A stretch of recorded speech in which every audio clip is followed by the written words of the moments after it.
Thank you, and good morning from me also. So I'm coming from Kesko, the food division. My background is that I've been working for Kesko for last 2 years. Before that, I spent a couple of years in consultancy in Solita, and prior to that, I spent roughly a decade in the academia working in Aalto University and a year in Oxford, studying retailing, innovation management, and these kind of topics. And that might be a bit reflected also in the presentation today. It's more about collaboration, how we could do together things that maybe we didn't even know we could do, and how we could do more with less. Retailing is not necessarily the kind of most traditional industry where collaboration would happen very openly. Today I won't have very many kind of concrete examples from Kesko, but more kind of a future state, how all these technological possibilities, how we can kind of respond to them and develop new kinds of things, maybe also possibilities, but also challenges and maybe even threats for us. One thing, of course, which kind of feeds the engine of collaboration, and especially today in the kind of digital age, is data, like was kind of explained very well in the previous presentation, that data kind of as a service, as an asset for the customer.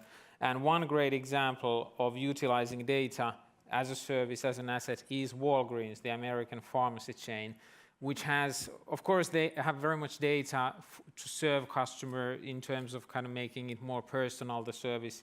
It's about reminding, filling up the medicine and remembering whether you've had a vaccination or not, and kind of these kind of suggestions. But it's very much also about their loyalty program, Balanced Rewards, which is kind of the traditional positive marketing of promoting healthy choices. But the kind of interesting aspect is that they've also collaborated with other stakeholders so that customers can earn points when they are running or when they are swimming, and they can then kind of integrate their, whether they are apps or devices, integrate them into the Walgreens kind of ecosystem. And Walgreens then gives points for the customers from running or from swimming. And then these points are directly kind of translated into money in a Walgreens store, whether it's offline or online.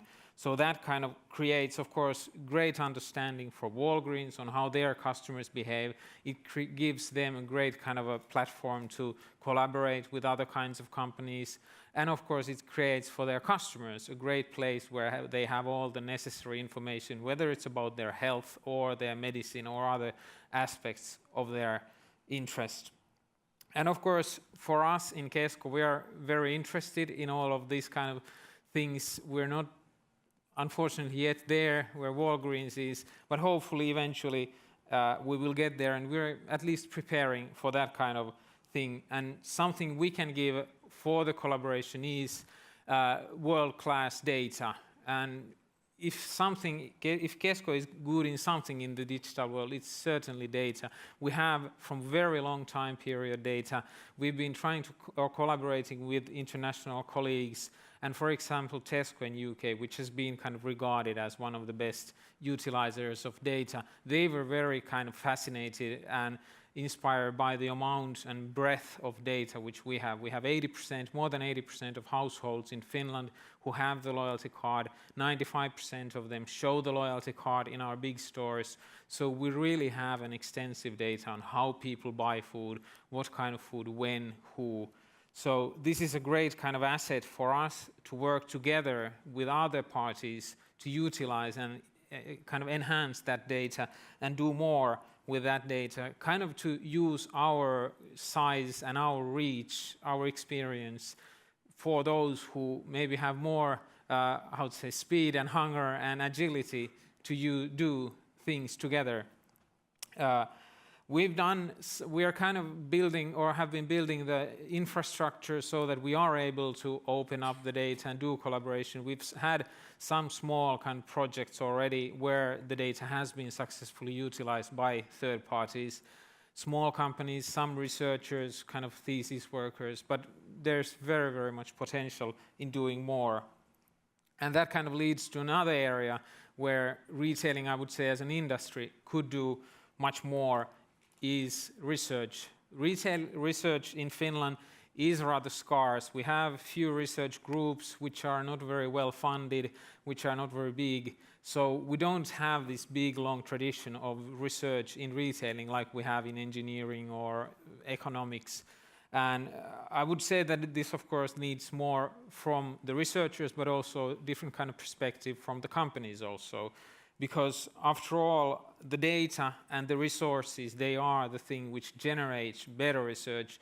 And on the other hand, this better research then generates much more knowledge for the industry. It kind of generates knowledge for public discussion of retailing. It generates knowledge for the decision making, for the decision makers in the industry. And especially it kind of, through better research and better education, it generates also very much more and better future kind of employees and decision makers for the industry. So this is kind of call for all companies to maybe see research a bit differently, because it has been seen, I would say, a bit as a slow thing that, you know, we have this researcher, it takes time. But on the other hand, I would say that we could see this speed and time in a bit different way. And I think economists had a very good perspective when they said that we should forget this kind of frantic, fast acceleration. It's about speed, of course, but it's also about being slow when you need to be slow, so that you can be fast when you need to be. So it's kind of preparing for the times when you need to be fast. And it's kind of having this long and short-term perspective. And, well, of course, the economist had an example from Intel, which is the kind of stereotypical company with speed and the more slow and everything. They have a 10-year research horizon in order to be able, or that they've been able to keep up with Moore's law. So in retailing, of course, we are not developing technologies like Intel, but still we have the long-term things which are happening, and we could face them together differently.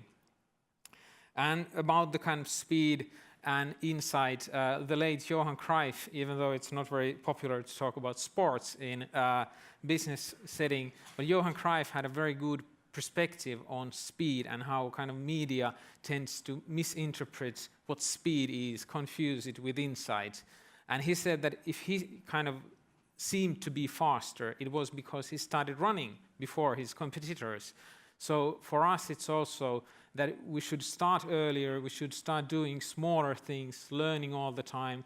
And if we start doing something before the others are doing, we are much more ahead, even though we wouldn't be running as fast as maybe some people would like. So taking small incremental steps is very important. But on the other hand, then why aren't we doing it? And my kind of take on it is that big companies kind of tend to like to do big decisions. We don't have the kind of culture to do small improvements, to do small decisions and then gradually move to bigger and kind of increase and improve all the time. That, after all, kind of it reduces the risk, but it still kind of accrues to this exponential learning and growth eventually over time, if we have the kind of patience to learn and to wait for those learnings to kind of really start take hold. And together, of course, the industry can do it much more kind of efficiently, easier, and with less resources. Besides this kind of collaboration, research or about them is, of course, something which the industry also would benefit very much is the diversity. It's about kind of having very different kind of people from very different kind of perspectives. Retailing has been maybe not so diverse industry in Finnish history, and it's about kind of getting different perspectives from different kinds of companies, and then through that getting much more out of it. Whether it's 15th century Florence, where people from very different backgrounds started doing together and came up with things that they didn't even know they could do, whether it's Silicon Valley today or in the 70s, it's again different diverse people coming together, develop together for their customers. And I would say that maybe to end, kind of for us, it's about collaboration, and hopefully this could be some kind of an invitation for everyone that we could do together even much more. And I'm sure that Kesko as a big company is also eager and maybe already ready also to do together. Thank you.